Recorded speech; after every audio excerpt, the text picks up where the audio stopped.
Hey, it's Craig. I just wanted to let you know that you can listen to Canadian History X early and ad-free on Amazon Music, included with Prime. Greetings and welcome to another episode of Canadian History X. If you like, you can support the podcast for as little as $3 a month. Just go to patreon.com/CanadaEHX. You can also donate to the podcast by going to CanadaEHX.com and clicking Donate. Don't forget, I have 3 other podcasts out there, from John to Justin, which releases every single Friday, Coast to Coast, which releases every single Thursday, and actually is ending next week, and Canada's Great War, which releases every single Sunday. I do all of these podcasts full-time, the writing, the research, everything. So every dollar you give helps keep it all going, and I'll make sure to thank you on the air and throughout my social media. If you like, you can email me at craig@canadaehx.com. You can find me on Twitter. My handle is Craig Baird, CraigBaird, and I'm on Instagram at Bairdo37. Often, when I do these episodes, I'm at the mercy of the resources at my disposal. Unfortunately for Oakbank, I was limited with what I could find, and this will unfortunately be a shorter episode as a result, and I apologize for that fact. Before Europeans arrived in the area that would one day be Oakbank, Manitoba, the area was occupied primarily by the Anishinaabe people. Due to the proximity of the area to the Red River and, by extension, Lake Winnipeg, the area was widely traveled by the Indigenous. The eastern reach of the bison also came up to where Oakbank would be, which provided a vital source of food and resources for the Indigenous. As time went on, the Anishinaabe of the area would be the first of the prairie Indigenous to meet Europeans, who began to arrive in the area in the late 1600s and early 1700s. They would begin to embark on the fur trade, which would greatly alter their culture over the course of the coming centuries. Today, Oakbank sits on the border of Treaty 3 land, signed in 1873, and Treaty 1 land, signed in 1871. In 1882, Spear House would be constructed nearby to where Oakbank would eventually sit. The house was built with local materials and using simple construction methods that were common in wood frame farmhouses in rural Manitoba of this time. The home was built by John Spear, who had come from Ontario to settle in the district. One interesting fact is that Spear was one of 12 farmers who contributed to the first export shipment of grain from Winnipeg a few years earlier in 1876. This helped to make Manitoba a major force in the grain industry of Canada, and the home itself still stands and is lived in by the descendants of John Spear all these years later. In 1998, the home was made a municipal heritage site. I'd like to take a break away from the episode for a second to talk about ExploreNet. I spent most of my life living in rural areas in Canada, and I remember the days of dial-up internet and spotty high-speed service.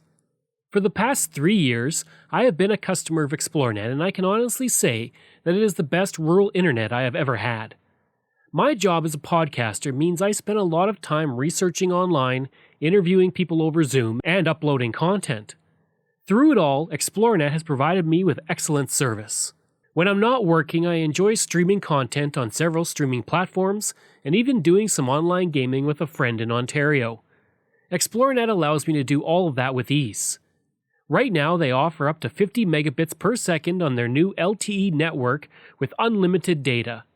Their service has only become faster and better since I first signed on. Today and beyond, ExploreNet is investing in building and upgrading the network at a rapid pace. ExploreNet is rural, and that is their route, and that is their focus. For more information about rural internet options in your area, go to explorenet.com or call 1-866-285-2253. In 1899, a post office would be established at Oakbank, and that would be the beginning of the community. Oakbank would slowly grow, with the Presbyterian Church arriving in the community in 1901. In 1906, the Canadian Pacific Railway was built through the village, greatly spurring on development as a result. 2 years later, the Baptist Church was built in the community. In 1930, electricity would come to the community thanks to the Winnipeg Electric Company. From there, the modernization of Oakbank would begin. Rural electrification would slowly expand outwards from the community until 1949, when most farms had electricity. Telephone companies had also been established years earlier, but there was only about a dozen subscribers until 1950, when the system was absorbed into the Manitoba telephone system. In 1945, a credit union was formed in the community as well. In 1930, the Ukrainian Catholic Church of the Immaculate Conception was built in stages that would continue for several years. The structure was hand-built by members of the congregation, including Father Ra, who had designed more than 30 churches from Alberta to Ontario, and today he's buried at the church. It would not be until 1952 that the church would finally be consecrated, and the church holds a significant connection to the era of Ukrainian church construction in Manitoba. It's also one of the largest Ukrainian Catholic churches in Western Canada. The church stands to this day and became a provincial heritage site in 1986. In 1947, one of the most prominent men in the area was Frank Van Rysel. 3 years in a row, he was acclaimed as the best flax grower in the entire area. And for 15 years, beginning in 1932, he had begun growing flax where he never had less than 15 bushels an acre and at times pushed 20 bushels.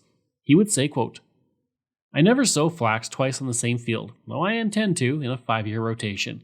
I keep my fields free of weeds by rotation, barley, oats, flax, fodder crops, and sod pasture." End quote. The same year he was featured in 1947, he was planning on growing barley and expected to have 50 to 85 bushels of crop. He also had 15 Holstein milk cows, and he would eventually get rid of those as with age he was finding it too hard to milk the cows. In 1953, the Oakbank Baptist Church was built as a wood frame building in Oldenburg, where was the Lutheran Church. In 1972, it was moved into Oakbank and would become the Baptist Church in 1987, and the church was used until 2009 before it became a funeral home. The building stands to this day and can be visited within the community. I hope you enjoyed that rather short episode of Canadian History X and my look at Oakbank. If you did, please leave a rating and review. If you like, you can email me at craig@canadaehx.com. You can find me on Twitter. My handle is Craig Baird, CraigBaird, and I'm on Instagram at Bairdo37. As well, again, if you want to support the podcast, you can for as little as $3 a month. Just go to patreon.com/CanadaEHX. And you can donate to the podcast by going to CanadaEHX.com and clicking Donate. I'd also like to thank all of my wonderful patrons, and I apologize if I get any names incorrect. Colin Johnson, Katie Caldwell, Jeff Hershey, Kyle Murray, Steve Pakin, Matthew Gartho, Lionel Romaine, Dr. Bob Turner, an anonymous patron that I truly do appreciate, Randy Hayden, Doug Campbell, Reg W., Deborah Carlson, Francis Helbling, Nick Zinri, Shannon Marshall, Clinton Martinez, Dimitri Chauve, Aaron O'Hara Myers, Robert Dunseith, Todd Casey, Catherine Rawa, Luke S., JP Bear, Jason Hall, Phil Maynard, and Iris Gray. Thanks. We'll see you again next time.